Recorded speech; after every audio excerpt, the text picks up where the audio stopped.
UP के चोर बाजार में क्यों हो रहा है मोदी योगी का विरोध? चोरों पर योगी का बुलडोजर चला, वहां मोदी का विरोध क्यों? योगी कहते हैं चोरी मत करो, अपना कोई काम करो, लेकिन सोतीगंज बाजार में एक पक्ष योगी मोदी को विलन मानता है। इस कहानी की शुरुआत होती है 15 जून 2021 को, जब योगी आदित्यनाथ ने मेरठ का कप्तान बनाया प्रभाकर चौधरी को। प्रभाकर चौधरी मेरठ के एसएसपी बने। इसके बाद दूसरी कहानी 18 दिसंबर 2021 की ठीक 6 महीने बाद की है, जब पीएम मोदी ने सोतीगंज को चोर बाजार का नाम देकर अपने रैली में इस बात का जिक्र किया। मेरठ का एक हिस्सा है सोतीगंज। सोतीगंज एक बहुत छोटा सा हिस्सा है, लेकिन इसकी पहचान मोदी योगी से लेकर हर कोई आसानी से कर लेता है। यहाँ भारत से चोरी होने वाली कार को काटकर उन्हें हमेशा के लिए पुर्जों में बदल दिया जाता है। इसीलिए सोतीगंज का नाम आप कई बार चोर बाजार से भी जानते होंगे। आप जानकर हैरान होंगे कि यहाँ सैकड़ों की संख्या में दुकानें हैं, लेकिन कहने को ये कई लोग कबाड़ी का काम करते हैं, असल में वो चोरी के कार को काटने का काम करते थे।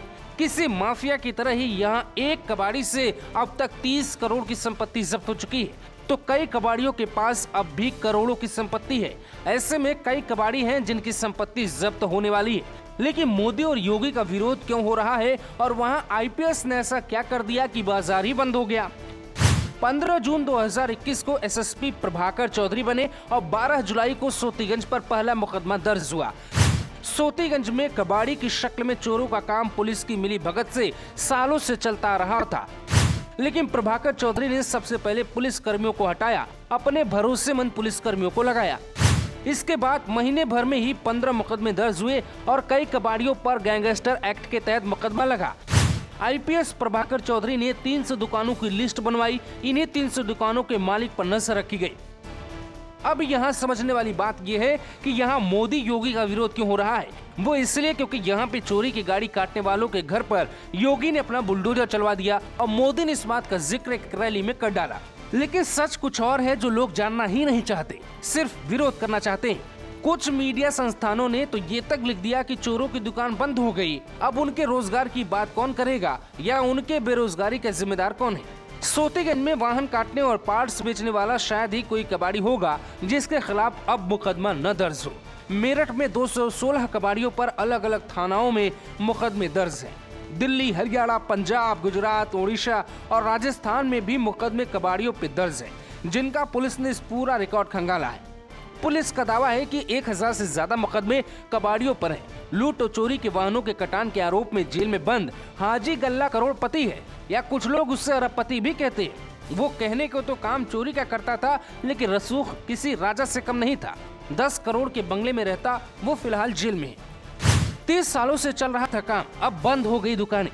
90 के दशक में सोतीगंज में शुरू हुआ गाड़ियों के पुराने पार्ट्स का कारोबार काले बाजार में बदल गया, और इस बात की जानकारी सबको थी, लेकिन सब हाथों पे हाथ रखे बैठे थे। या ये कहे कि यूपी की कुछ पॉलिटिकल पार्टियों ने इस काम को बढ़ावा दिया।